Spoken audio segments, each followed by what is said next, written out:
Hello, good morning all of you. देखो, part 2 तो हमने पढ़ लिया था। इसके कठिन शब्द भी हमने पढ़ लिए थे, है ना। शब्द के अर्थ भी हो गए थे हमारे। अब क्या बचा था? हमारे प्रश्न उत्तर बचे थे ना। हाँ, देखो, सेकंड प्रश्न देखना है। सोचो और बताओ का नंबर देखना है। प्रश्न पढ़ रही हूँ मैं। शर्त सुनकर राज दरबार में बैठे सब लोग किस सोच में पड़ गए। शर्त को सुनकर राज दरबार में जो बैठे थे ना लोग, वो किस सोच में पड़ गए थे? बताओ, सोचो, इसका आंसर क्या होगा? इसका आंसर यह है, शर्त सुनकर राज दरबार में बैठे सब लोग इस सोच में पड़ गए कि बिना मिटाए ये रेखा कैसे छोटी होगी, है ना। यही सोच रहे थे ना सर सब, शर्त सुनकर। अब का नंबर देखो। प्रश्न क्रमांक ख। बादशाह अकबर ने बीरबल को इनाम में क्या दिया? क्या दिया होगा बादशाह अकबर ने बीरबल को इनाम में? आपको पता है? तो इसका आंसर है, बादशाह अकबर ने बीरबल को इनाम में 100 सोने के सिक्के दिए, है ना। 100 सोने के सिक्के दिए थे ना बादशाह अकबर ने बीरबल को। हाँ, तो इसका आंसर यह है। अब लिखित में देखो। प्रश्न क्रमांक 1। किसने कहा सही उत्तर में सही का निशान लगाओ? का नंबर देखना। जो भी इस रेखा को छोटी कर देगा उसे इनाम दिया जाएगा। जो भी इस रेखा को छोटी करेगा उसको इनाम दिया जाएगा। किसने कहा था? बादशाह अकबर ने कहा था या बीरबल ने कहा था? तो ये तो बादशाह अकबर ने कहा था कि जो भी इस रेखा को छोटी कर देगा उसे इनाम दिया जाएगा, कहा था ना। हाँ, तो यहाँ पे राइट का निशान लगा दो। अब का नंबर देखो। आपकी खींची हुई रेखा छोटी हो गई, वो भी बिना मिटाए। आपकी खींची हुई रेखा छोटी हो गई और वो भी बिना मिटाए। यह किसने कहा था? करा था ऐसा मंत्री ने करा था या बीरबल ने करा था? तो मंत्री तो सबसे पहले आया था और वो तो टकाटक बस एक नज़र से देखने में ही रह गया था। उसको तो समझ में ही नहीं आ रहा था कि क्या करना है, कैसे छोटी करना है। और फिर बीरबल ने अपनी उस खींची हुई रेखा के नीचे एक लंबी सी रेखा खींच दी थी, है ना, और वो छोटी हो गई थी। तो यह काम किसने करा था? तो बीरबल ने करा था। तो वहाँ पे राइट का निशान लगा दो। अब पेज नंबर 11 पे देखो। दिए गए प्रश्नों को जोड़कर लिखो। दिए गए शब्दों को जोड़कर लिखना है। देखो, राज, पहले क्या लिखा हुआ है? राज प्लस दरबार बराबर, इन दोनों को जोड़ के लिखना है अब, ताकि प्लस बीच में नहीं आएगा और ये दोनों शब्द एक बन जाएंगे। जैसे राज दरबार, क्या हो जाएगा ये? राज दरबार। हाँ, अब देखो, माथा प्लस पच्ची बराबर, इन दोनों को एक साथ लिखना है फिर हमको। तो क्या होगा? माथा पच्ची। हाँ, फिर क्या है? बुद्धि प्लस मानी बराबर क्या होगा? इन दोनों को एक साथ लिखेंगे तो क्या होगा? बुद्धिमानी। फिर देखो, महा प्लस राज बराबर महाराज। हाँ, यहाँ पे ऐसा लिखना है। फिर प्रश्न क्रमांक 3 देखो। नाम वाले शब्दों को संज्ञा कहते हैं। जो नाम वाले शब्द रहते हैं उनको क्या कहते हैं? संज्ञा कहते हैं। जैसे राहुल, ये भी नाम है किसी का।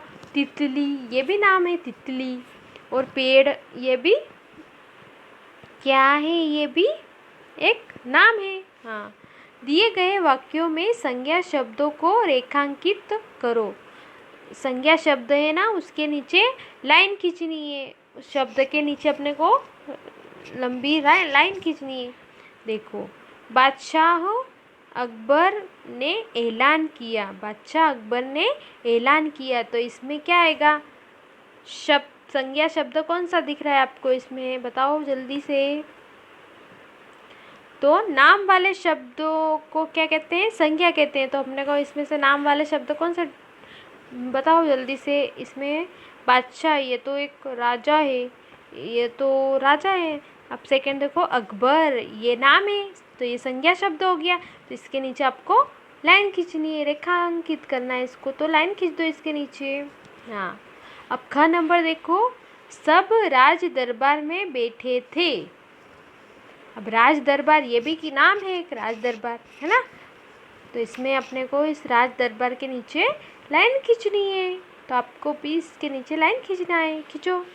अब ग नंबर देखो, सबसे पहले मंत्री जी आगे आए। इसमें नाम वाला शब्द, संज्ञा शब्द आप जल्दी से पहचानो, पहचानो इसमें क्या होगा। सबसे पहले मंत्री, तो देखो मंत्री ये नाम है, संज्ञा शब्द हो गया, तो इसके नीचे लाइन खींच दो। हाँ, रेखांकित करो इसको। अब घ घड़ी का देखो, सब बीरबल की वाहवाही करने लगे, तो इसमें बीरबल नाम आ रहा है, ये भी संज्ञा शब्द हो गया, तो इसके नीचे आपको लाइन खींचना है। अब 4 नंबर देखो, पाठ के आधार पर दिए गए संज्ञा शब्दों से खाली जगह भरो, है ना। देखो ब्रैकेट में क्या क्या है, बच्चों, हुजूर, राज दरबार, इनाम और बीरबल। तो संज्ञा शब्द जहाँ पे खाली दिख रहा है वहाँ पे अपने को संज्ञा शब्द लिखना है। तो क नंबर देखो, खाली स्थान में बैठे सब लोगों को यह काम बहुत आसान लगा। इसमें क्या आएगा, बच्चों आएगा या हुजूर आएगा या राज दरबार आएगा या इनाम आएगा या बीरबल आएगा, क्या आएगा इसमें। तो इसमें आएगा, देखो राज दरबार में बैठे सब लोगों को यह काम बहुत आसान लगा था, है ना, तो इसमें राज दरबार आएगा। अब ख नंबर देखो, ये तो खालिस्तान का काम है, इसमें क्या आएगा, बच्चों आएगा या हुजूर आएगा या इनाम आएगा या बीरबल आएगा, बताओ सोचो जल्दी से क्या आएगा इसमें, सोचो जल्दी से। देखो ख नंबर है, तो इसमें क्या आएगा, ये तो बच्चों का काम है ना, जब उनसे नहीं वो शर्त नहीं दी थी राज दरबार में, अब राजा अकबर ने, उसके पहले तो उनको ऐसा ही लगा था कि ये तो बच्चों का काम है, ये तो बहुत आसान है, इसे तो हम कर देंगे, ऐसा ऐसा सोच रहे थे वो। हाँ, अब ग नंबर देखो, क्यों खाली स्थान तुम्हारी बुद्धिमानी भी हार गई, तो इसमें क्या आएगा, हुजूर आएगा, इनाम आएगा या बीरबल आएगा, क्या आएगा इसमें,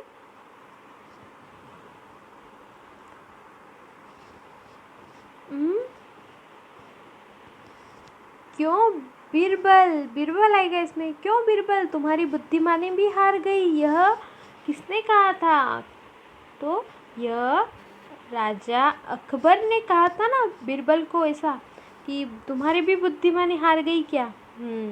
अब घ देखो, लीजिए खालिस्तान, आपकी खिंची हुई रेखा छोटी हो गई, इसमें क्या आएगा, बताओ इसमें क्या आएगा जल्दी से।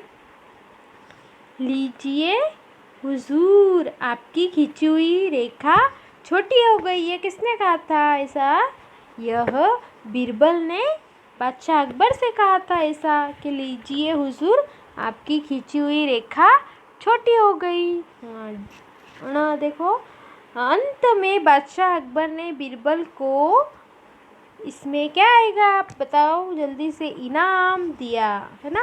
अंत में बादशाह अकबर ने बीरबल को इनाम दिया था ना। अब देखो 5वां, दिए गए प्रश्नों के उत्तर लिखो। क नंबर देखना, बादशाह अकबर ने क्या ऐलान किया, इसका आंसर ये रहा, बादशाह अकबर ने ऐलान किया कि जो भी इस खिंची हुई रेखा को छोटी कर देगा उसे इनाम दिया जाएगा, कहा था ना ऐसा। हाँ चलो, अब पेज नंबर 12 पे आ जाओ। बादशाह अकबर ने क्या शर्त रखी थी, बादशाह अकबर ने क्या शर्त रखी थी, इसका आंसर ये रहा, बादशाह अकबर ने यह शर्त रखी कि खिंची हुई रेखा को बिना मिटाए छोटी करनी है, यह शर्त रखी थी ना। हाँ, अब ग नंबर देखो, बीरबल ने खिंची हुई रेखा को बिना मिटाए कैसे छोटी की ये आपको पता है अच्छे से। तो बीरबल ने उस खींची हुई रेखा के नीचे एक लंबी रेखा खींचकर रेखा को क्या करा था, छोटी करा था। हाँ, अब पैराग्राफ देखना है ना। आओ अब कुछ नया करें। कठिन से कठिन काम को आसान कैसे बनाया जा सकता है, कैसे बनाया जा सकता है कि उसके जो काम हमसे नहीं कठिन हो रहा है उसको थोड़ा सा दिमाग लगाओ कि इसको हमको कैसे करना है। जैसे बीरबल ने दिमाग लगाया तो वो कठिन काम कितना सरल कर दिया। उसके नीचे सिंपल सी रेखा खींचनी थी, उस कठिन काम में ही हमको उसका सरल काम भी मिल जाता है। तो इस प्रकार से हम कठिन से कठिन काम भी आसान कर सकते हैं। अब यदि आपसे खींची हुई रेखा को लंबी करने के लिए कहा जाए तो वो भी बिना मिटाए, तो आप क्या करोगे। यदि आपसे खींची हुई रेखा को लंबी करने के लिए कहेंगे तो आपको क्या करना है। पहले तो राजा ने छोटी करने के लिए कहा था, है ना, तो अब ये लंबी है। यदि आपसे खींची हुई रेखा को लंबी करने के लिए कहा जाएगा तो आप क्या करोगे, उसके नीचे और एक लंबी रेखा खींच दोगे, या फिर उसके नीचे एक छोटी लंबी रेखा तो है ही सही, उसको हमको नीचे एक और रेखा खींच देंगे तो वो हो जाएगी। इस चित्र कथा का बाल सभा में पूरी तैयारी के साथ नाटक मंच करो, है ना। इसको बाल सभा होगी ना, इसको आप घर पे भी नाटक के रूप में कर सकते हैं। बिंदुओं को जोड़कर तरह तरह की रेखा खींचकर चित्र बनाओ, है ना। ये बिंदी है, इनको आपको क्या करना है, लाइन खींचकर रेखा अंकित करना है ना, मिलाना है इसको। जहाँ पे बिंदी दिख रही है ना वहाँ पे आपको इनको मिलाना है, सिंपल सा। अब लास्ट पैराग्राफ लास्ट प्रश्न पे देखना। इन शब्दों को ऐसे भी लिख सकते हैं, देखो लंबी, है ना, तो नीचे देखो यहाँ पे ऊपर बिंदी आ गई और हम बिंदी की जगह क्या लिख सकते हैं, म, आधा म, तो लंबी। और बुद्धिमान, अपन द के नीचे ये हल्का सा निकल रखा है ना, और इस टाइप से भी लिख सकते हैं, बुद्धि द के नीचे द धनुष का लिख कर इस शब्द को पूरा कर सकते हैं। तो आपको ये अच्छे से लिखना है और साथ में आपको पाठ की पूरी तैयारी करनी है, पढ़ना भी है, इनको याद भी करना है। और आपकी एग्ज़ाम भी आने वाली है 15 नवंबर से, तो आपको जो भी मैं पढ़ा रही हूँ वो आपको घर पे ही तैयारी करनी है ना। ठीक है, थैंक यू।